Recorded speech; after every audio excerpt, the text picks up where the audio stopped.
And welcome. We are in 303, Senior English A, and we now turn to the great Jonathan Swift. I'm with you in your hymnals on page 604, 605. This is the Preparing to Read page. We're going to look actually at two offerings of Swift. First, we're going to look at a few lines from his really important work, Gulliver's Travels. And then we will look at his most famous satiric essay, A Modest Proposal. Let's go ahead and turn to page 604. Take a few notes now as we set up our study, beginning with that connecting to the essential question heading. Like Jonathan Swift in his time, you might want to criticize social practices of today that you find annoying or disturbing.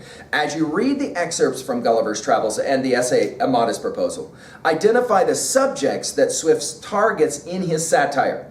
Doing so will help us to answer the essential question, how does literature shape or reflect society? Let's now jump to 2B and take a couple of notes quickly under literary analysis. First, let's write down the word satire. It is hypercritical in our study of both Swift and Poe that we would recognize this word. Writing that uses humor to express, to expose, and ridicule vice and folly. Satirical writing can appear in many genres. For example, Swift's Gulliver's Travels is a satirical novel, and A Modest Proposal is a satirical essay. Now let's just pause for a moment, by the way, and already we can play this game at 3A, comparisons to other texts.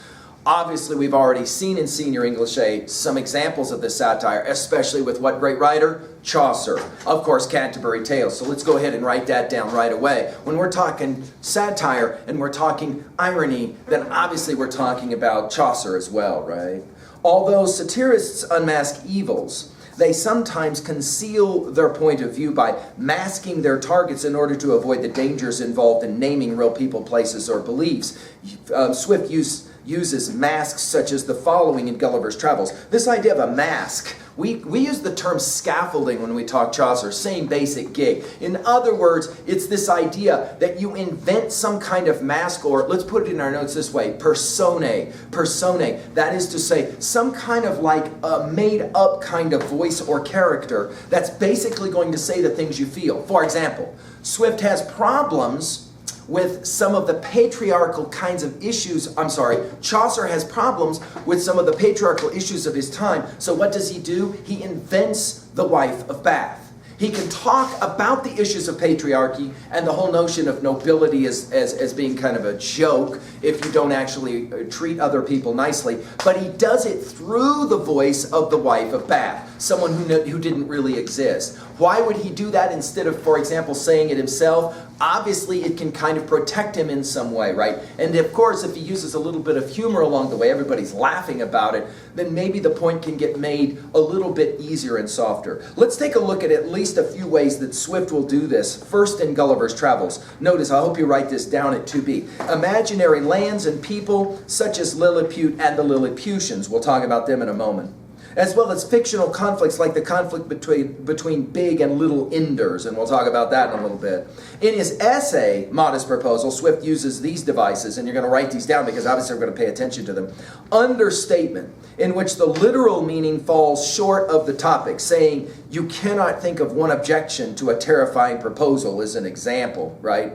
Hyperbole, let's write that word down. That's an important literary device that we want to know. Exaggeration. So for example, I'll just give it away, spoiler alert coming. Swift says there's basically 120,000 children in Ireland nobody wants. They live as orphans, they live as abused children, and he says, I have this really simple and very humble or modest proposal to solve the problem of 120,000 kids every year nobody wants. Let's just eat them. And the minute that he says this, of course, he's saying it with just kind of like, hey, it's no big deal. In fact, the title of the essay is A Modest Proposal. Let's just eat the children. And obviously, this is an extreme hyperbolic kind of suggestion. Of course, let's get it out of the way now. No, Swift does not believe 120,000 children should be eaten every year. What is he saying? If you don't take care of starving children, if you don't take care of orphans, if you continue to have children and then don't take care of them, that's every bit as immoral as eating them at the age of 1. No difference between the two. In fact, Swift may argue Eating them at the age of 1 may be nicer to them than letting them grow up in the worst of conditions because no one takes care of them, no one loves them. Modest proposal, when we see this essay, will be a radical kind of essay. We'll talk about it. The final one, of course, is sarcasm. Seniors at World and High School know a thing or two about sarcasm. A bitter way of saying the opposite of what you mean, of course, irony, right? Comparing literary works in both his novel and his essay, Swift uses the satirical weapon of irony, a surprising contradiction between reality and appearance, or between the actual and the intended meaning of words. We're going to see this all the way through, so I hope at 2B you've written down this word irony as well. Every time we find some example of irony, we obviously want to write it down. Of course, those kinds of moments are going to end up on exams, obviously, for us. Reading strategy. Let's take a look at this for a second. Preparing to read complex texts. By analyzing and evaluating information from text features, such as background and footnotes, you can better understand Swift's irony and his point of view. Use a chart like the one here to the right to analyze text features and show how they clarify Swift's meaning. I highly recommend that you do some kind of schemata to help you. Finally, I hope that you've written down the 6 vocab words on page 604. They are going to end up on the exam, and of course, knowing them will help us in our reading. Let's turn now to a bit of biography about Swift. I'm with you on page 605. First, let's start with dates. Notice, born in 1667, right? Ironically, of course, this is going to be the year that we're going to remind ourselves Milton will publish Paradise Lost, and there's some real irony that Swift is born in the same year, dies in 1745. An easy then round date. If 1600 is an easy date for you with Shakespeare, write it down. 1700 is an easy date for Swift. Okay, let's go ahead and take a look. Swift was born in Dublin, Ireland. So in other words, he's not even born in England. Let's write it down. To English parents, although his father died before he was born. With the assistance of relatives, he received a good education and then obtained an appointment in the household of Sir William Temple, a wealthy diplomat who lived on an estate in Surrey, England. Swift hoped for a career in politics, but receiving no support for Sir William, he decided on a career in the church. After Temple's death in 1699, he was given a small parish near London. Satirist is our next heading. Let's look at this one. The satirical writing Swift had done while in Temple household was out of character for a clergyman, but its brilliance was widely acknowledged. In 1704, when he published his Satires, his 2 separate books, A Tale of a Tub, which satirizes excesses in religion and learning, and The Battle of the Books, which describes a comic encounter between ancient and modern literature. The next heading, Ambition and Achievement. When the authorship of Swift's religious satires became known, Swift lost favor in the eyes of many church officials and also lost opportunities for advancement. Although he failed to achieve his goal of becoming a bishop in the Church of England, Swift remained a staunch defender of the Anglican faith. His political allegiance, however, shifted completely in 1710 when he left the Whig Party to join the Tory Party favored by Queen Anne. He benefited immediately from this move. As the leading party writer for the government, he wrote many pamphlets and wielded considerable political influence. Let's now take a look at the next heading. It's significant, right? The story behind Gulliver's Travels. Swift's most famous book, the novel Gulliver's Travels, began as a humorous assignment from the Scribner's Club, a group of Swift's sharp-witted literary friends. These writers, who delighted in making fun of literary pretensions, gave Swift the project of writing a series of amusing imaginary journeys because they knew he enjoyed reading travel books. Let's just pause for a moment and point out, this concept, travel books, is really popular in Swift's day. People want to go on a journey. They want to know what it is they're going to visit, and so they read this book to tell them. People can't go on a journey, and so they read about somebody else's journey. For example, Marco Polo's journeys in China had already been kind of set up, and that was obviously a very useful kind of project as well. Excuse me.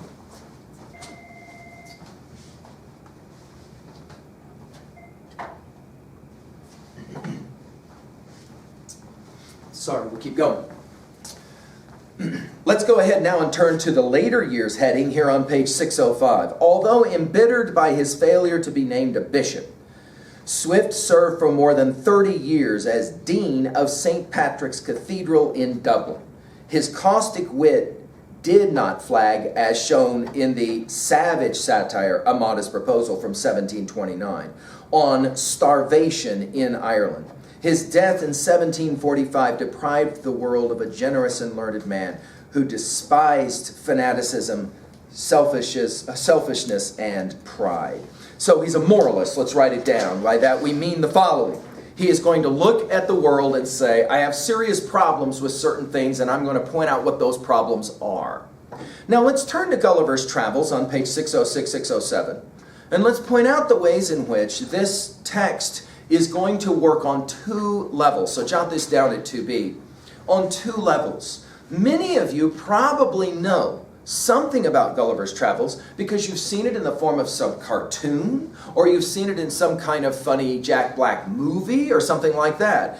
Gulliver's Travels is first and foremost a text of entertainment. Let's just write that down. Definitely entertaining.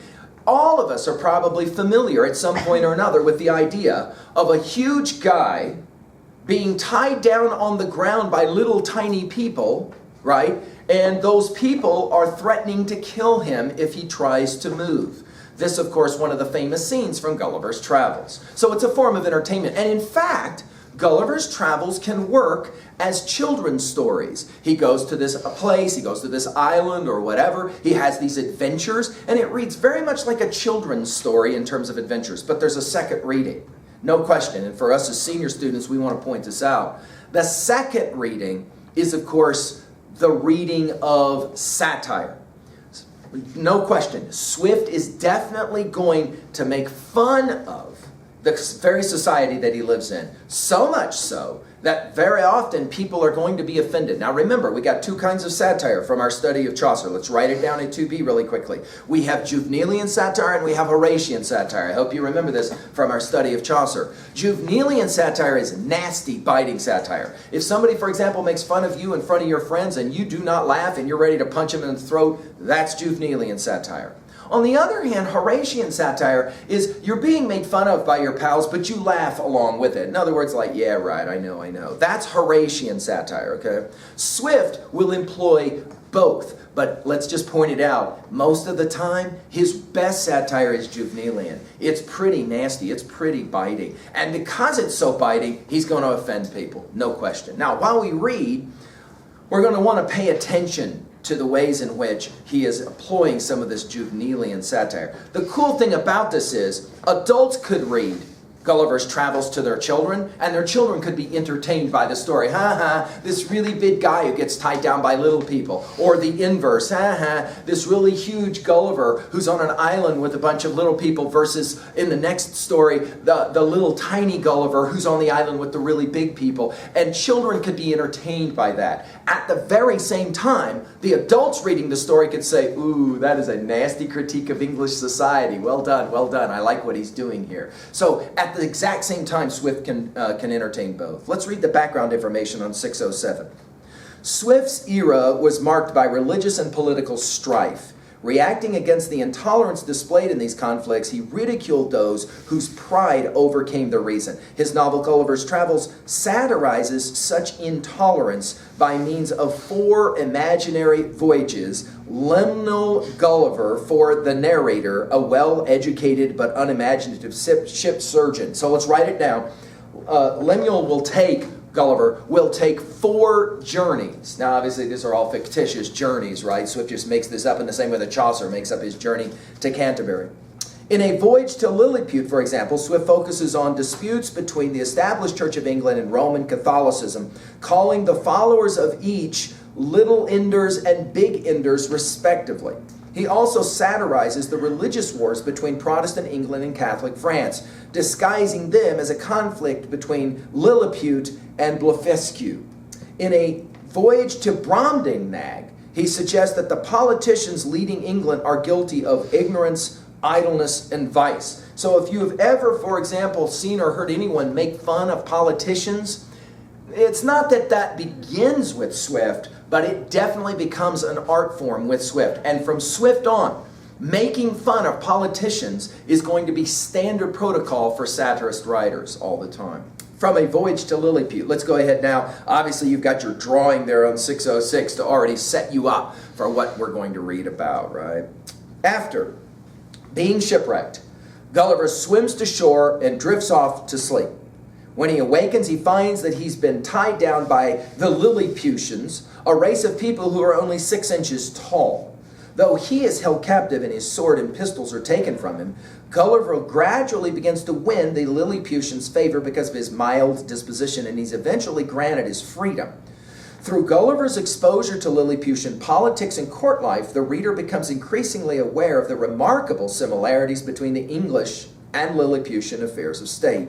The following excerpt begins during a discussion between the Lilliputian principal secretary of private affairs and Gulliver concerning the affairs of the Lilliputian Empire. So at this point, Gulliver has already been tied down by the little Lilliputians and all of that, and now he has earned their respect enough that they're ready to talk about the way their government works and the conflicts within their government. And again, all of this is satirical political writing. Now we will read. I challenge you to read along with me.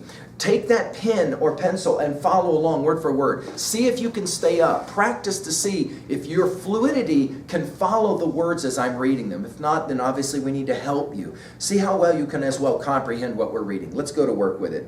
Page 607. Notice the Lilliputian speaking. We are threatened with an invasion from the land of Blefuscu, which is the other great empire of the universe, almost as large and powerful as this of His Majesty. For as to what we have heard, you affirm that there are other kingdoms and states in the world inhabited by human creatures as large as yourself. Our philosophers are in much doubt, and would rather conjecture that you dropped from the moon or one of the stars, because it is certain that 100 mortals of your bulk would in a short time destroy all the fruits and cattle of His Majesty's dominions. Now, I'll just pause for a moment and point this out at 3A. Students have sometimes heard this and they're like, I guess I never thought about that. Think in your lifetime of all the movies about some species coming from outer space and arriving here in this world. Think about that. In fact, you could quickly probably write down a title or two that is your favorite example of what I'm talking about, Independence Day or whatever, right? And then think about the point that's always being made in those movies. When those people show up, those creatures show up from somewhere else, two observations. One, humans are always stunned by that.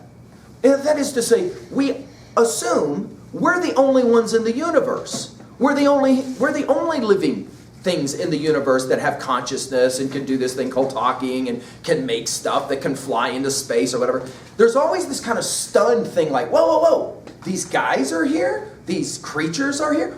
And then number two, notice, always the assumption, or almost always, the assumption is they're here to destroy us. That is to say, to do something really terrible, as opposed to maybe they're here because they would like to know some information about us or whatever. Almost always, think about these movies. They almost always end with some kind of attack, and then some kind of a response, and then some kind of dispelling or getting rid of. Now, of course, as we said in our American literature study, those movies often are a template for the study of how human species have been attacked by another human species. We think, for example, of Native Americans living in the very place where we sit, and all of a sudden with the invention of a repeating rifle, they can in large measure be rounded up, exterminated, and then put in camps. We're familiar with that idea as being somehow a template of how we watch these invasion movies, alien invasion movies, and what that must feel like when all of a sudden from out of nowhere somebody just arrives. Notice here, the observation is, you're telling us, the Lilliputians say, that there's these other places with people just as big as you. It's impossible for us to imagine other worlds. The very idea of UFOs and the whole notion of aliens from outer space coming to visit was already somewhat prevalent in European society and in English society. Notice, though, here, Swift's already making a point. We are always skeptical of the other. Let's write that down in 2A. We are always skeptical of the other. Right? Students, for example, who did not grow up in this small community, when they arrive at our high school, they will often report that Worland High School students are a very closed society. It is not easy to find friends if you come from outside this community and you drop into this school. Why? Because everybody here kind of knows everybody here. And when you show up, you're the foreigner, you're the outsider, and you're often treated that way. Very skeptical. Who are you and where are you from? For example, we had a student who showed up once and she came from New York City. She dressed very differently. Immediately she was labeled with all kinds of names and labels. No one knew who she was. They didn't like the fact she didn't dress like all the other girls in our school. Strange. Of course, looked at from a larger perspective, right? And this is, by the way, why we travel. One of the first things we notice when we travel is people in other parts of the world, they dress different from us. They speak different from us. They eat different from us. You know what I'm saying? In other words, we have this tendency to be very close-minded. The Lilliputians are the same way. So already Swift is making some points here. Besides, he says, I'm at the top of 608. Our histories of 6,000 moons make no mention of any other regions than the two great empires of Lilliput and Blefuscu, which two mighty powers have, as I was going to tell you, been engaged in a most obstinate war for 36 moons past. It began upon the following occasion. Now, in other words, we're going to find out why is it that we are at war in the land of Lilliput with the land of Blefuscu. It is allowed on all hands that the primitive way of breaking eggs before we eat them was upon the larger end, but his present majesty's grandfather, while he was a boy going to eat an egg and breaking it according to the ancient practice, happened to cut one of his fingers, whereupon the emperor, his father, published an edict commanding all his subjects upon great penalties to break the smaller end of their eggs. The people so highly resented this law that our histories tell us there have been 6 rebellions raised on that account, wherein one emperor lost his life and another his crown. Let's just pause for a moment and point out, this is a complete and total joke. Why do people fight wars? Over the stupidest reasons imaginable. Let's write it down at 2A. This is our next major message. Wars almost always are fought over the most stupid or idiotic reasons. Now notice, Swift is going to use hyperbole or exaggeration. Why are they killing each other, these two countries? Because one country says you should break your egg from the round end, etc., from the big end versus the little end of the egg. It's totally a joke. And yet, readers of this text in Swift's day say,